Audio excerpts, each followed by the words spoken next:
તો વધુ સમાચારમાં વાત કરીએ તો અમદાવાદથી મહત્વના સમાચાર સામે આવી રહ્યા છે તો એસપીપી હોસ્પિટલમાં હાઉસકીપિંગ સ્ટાફ અને યુટિલિટી સ્ટાફ પગાર રેગ્યુલર ન થવાના લીધે હડતાલ પર ઉતર્યા હતા, જેની જાણકારી ન્યૂઝ ફોર ઇન્ડિયાને મળતા તાત્કાલિક પહોંચ્યું હતું। તો ત્યારે આ કોન્ટ્રાક્ટ વિશ્વ એન્ટરપ્રાઇઝનો કોન્ટ્રાક્ટ છે અને કર્મચારીઓને 2 થી 3 મહિનાનો પગાર નથી મળ્યો તેવું કર્મચારીઓ કહી રહ્યા છે। આ અહેવાલ ન્યૂઝ ફોર ઇન્ડિયામાં પ્રસારિત થતા તેમને 2 થી 3 દિવસમાં તમામનો પગાર જે છે તે ચૂકવી દેવામાં આવ્યો છે। ન્યૂઝ ફોર ઇન્ડિયાના અહેવાલની સીધી અસર જોવા મળી છે। ત્યારે આ મામલે વિશ્વ એન્ટરપ્રાઇઝના કર્મચારી શશાંક બારોટ સાથે વાતચીત કરી। એસવીપીમાં હમણાં થોડા સમય પહેલા જે કર્મચારીઓ આંદોલન ઉપર ઉતર્યા હતા તેનું હવે સોલ્યુશન સમાધાન થઈ ગયું છે। ત્યારે અહીંયા જેનો કોન્ટ્રાક્ટ ચાલે છે જે કંપનીનો તેમના કર્મચારી આપણી સાથે અધિકારીઓ સાથે જોડાયા છે, આપણે તેમની સાથે વાત કરીશું। સર, શું નામ છે આપનું? મારું નામ શશાંક બારોટ છે।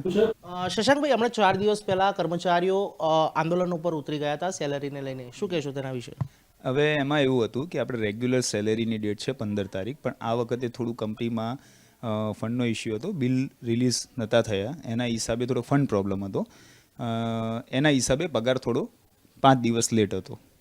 અત્યારે હાલ કેવી પરિસ્થિતિ છે? કર્મચારીઓ પર નોકરી ઉપર લાગી ગયા છે, ઓન ડ્યુટી છે? હા, ઓન ડ્યુટી છે। ગઈકાલે આપણે સેલેરી કરી દીધી છે, આપણે કમિટમેન્ટ કર્યું હતું 25 તારીખનું, પણ ગઈકાલે આપણે સેલેરી એ લોકોના એકાઉન્ટમાં ક્રેડિટ કરી નાખી છે। તો સેલેરીનો જે આ ઇશ્યુ ક્યાં આવ્યો હતો? ઉપરથી ઇશ્યુ હતો કે ક્યાંથી પ્રોબ્લેમ હતો કે કંપની તરફથી હતો? કંપની તરફથી ન તો, આમ તો કંપનીમાં ફંડ ઓછું હતું, બરોબર છે, અને બીજી વસ્તુ શું કે થોડા બિલ્સ પણ આપણા પેન્ડિંગ છે અગાઉથી, એના હિસાબ થઈને અને પેમેન્ટનું થોડો ઇસ્યુ હતો બેંક કંપનીની અંદર, પણ એ વસ્તુ સોર્ટ આઉટ થઈ ગઈ, આપણે એડોક પેમેન્ટ આવી ગયું હતું, એના હિસાબે આપણે સામે સેલેરી પણ રિલીઝ કરી નાખી છે।